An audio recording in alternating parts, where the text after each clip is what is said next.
Good morning. Thanks for joining the Daily Rundown. I'm Kara Rucker. Top stories on this Wednesday. A special prosecutor in the involuntary manslaughter case against actor Alec Baldwin has stepped down. And half a dozen mid-size SUVs score poorly in a crash safety test. But first, hundreds of schools are closed this morning in the Northeast. Hundreds of flights delayed as several feet of snow drops in the region. This is Straight Arrow News, unbiased, straight facts. The weather was so bad today, but they affect everybody. The problem is I can go to work because I can drive now to go to work. That's what the problem. But it's okay. They need this snow. It's the first nor'easter of the year, a strong storm system blowing in from the northeast, dropping as much as 3 feet of snow.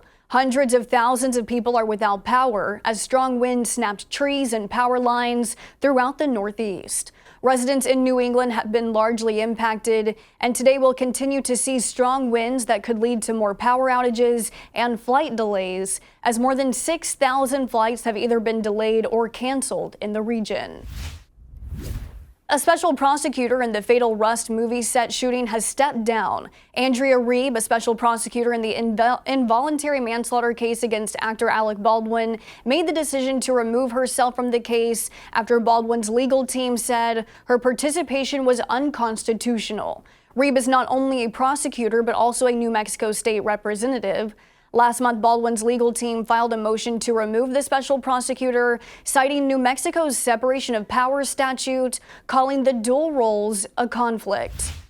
In a statement, Reeb said the best way to ensure justice is to remove herself as any distraction so the prosecution can focus on evidence and the facts. In the statement, she said Baldwin showed a complete disregard for basic protocols. Baldwin pleaded not guilty last month. He, along with a weapons supervisor on set, are facing 18 months in prison if convicted. Following a series of close calls involving commercial flights, aviation leaders are meeting today to discuss the incidents and work to identify risks in flight safety. The Federal Aviation Administration said while this is the safest period in aviation history, recent events remind them not to become complacent, adding now is the time to stare into the data and ask hard questions. Transportation Secretary Pete Buttigieg and representatives from the National Transportation Safety Board will be at today's summit. Buttigieg said he is looking to identify additional steps needed to reduce risks associated with air travel. The safety of mid-size SUVs were put to a crash test, and nearly half of them missed the mark in rear seat safety. Of 13 SUVs, all of them earned good ratings for driver protection, but when it came to backseat safety, 6 of the 13 scored in the poor category, the lowest safety rating. The test simulated a 40-mile-per-hour front-end crash. There was a test dummy about the size of a 12-year-old in the backseat. After impact, the dummy showed marks of injury that were too high on the chest and recorded high levels of head and neck forces. The mid-size SUV safety test was conducted by the Insurance Institute for Highway Safety. The institute said the risk of a fatal injury is 46% higher in the backseat compared to the front, where improved restraint technology is more commonly found. In December, the institute tested small SUVs. 9 of the 15 earned its lowest safety rating.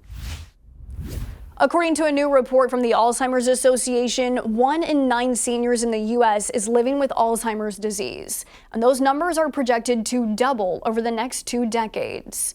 Treatments for the disease are taking promising steps forward, but the association says baby boomers and doctors are not discussing critical memory concerns. The association says by not discussing risks of Alzheimer's, patients lose out on early intervention and potential trials for treatment. The new report also estimates more than 11 million caregivers are providing unpaid care in the U.S. Though there's no cure, there are currently 140 therapies being tested aimed at slowing its progression. These penguins can see clearly now the cataracts is gone. In what is believed to be the world's first procedure to improve penguins' vision, 6 penguins at a Singapore zoo underwent eye surgery. They were unable to see things close up to them and had cloudiness in their eyes. So veterinarians got with scientists who built custom-made lenses for 3 of the zoo animals. The cataracts was safely removed from all 6 penguins, who have already made a full recovery. A veterinarian who took part in the surgeries called it a milestone in veterinary medicine. These are your top headlines on this Wednesday morning. Thanks for watching the Daily Rundown with Straight Arrow News. We're on a mission to bring back trustworthy journalism by only serving you, not an agenda. We'll see you back here tomorrow morning. Until then, I'm Kara Rucker. Have a great day.